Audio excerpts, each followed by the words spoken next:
So there was a time when people didn't know how blood worked. They used to cauterize wounds, and when people had their legs and arms cut off, they would cauterize it instead. And that occurred until about the late 1500s, until a guy came by and he said, you can use a tourniquet instead to stop the blood flow. And they started to adopt that. But a lot of early ideas about blood flow were really unique. Were completely different than reality. People just didn't understand. Well, first of all, let's say the barber surgeons never really talked with the academics.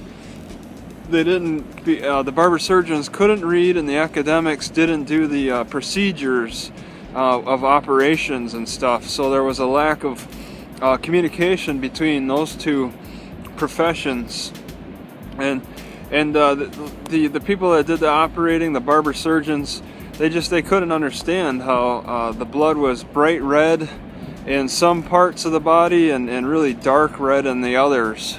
There's a lot of theories based on what they could really look at. So they weren't really able to use microscopes until later, so they had to base it upon what they were able to just kind of look at for tissue from various animals, like humans and other animals. A lot of people thought that the lungs transpired the blood or something, that the heart was just there to beat but not really move the blood.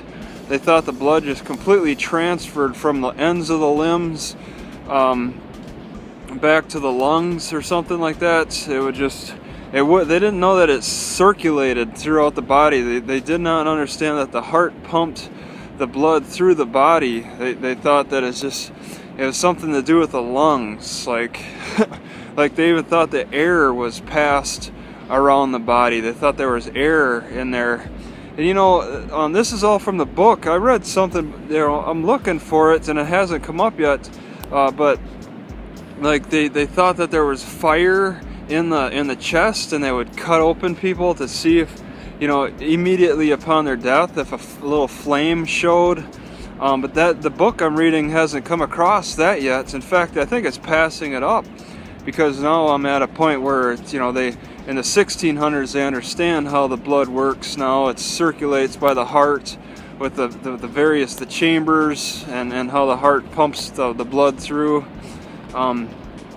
But there was a lot that they looked at, in a lot of unique theories. They didn't understand how there was a difference between arteries and veins, and how blood could pass between them. How there was little what do they call it, capillaries.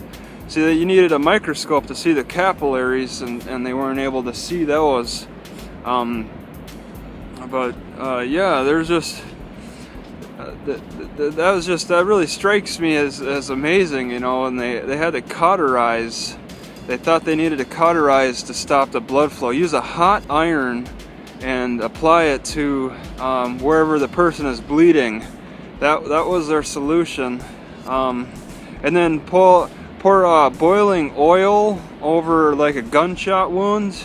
They would pour boiling oil over that to stop the bleeding. They didn't know that applying pressure would do the same thing. Would actually probably be safer. So I could imagine that the pains that the patients went through when they were being burnt by hot iron and oil to stop their bleeding. That's amazing. We know a lot more now with the help of microscopes and more research. But there was a process to get to that point, and a lot of false beliefs. They tried to tie everything to how the spirit circulated through the body via the blood. the spirits, like a religious spirit, was in the blood circulating, and that's how a lot of people try to describe it too.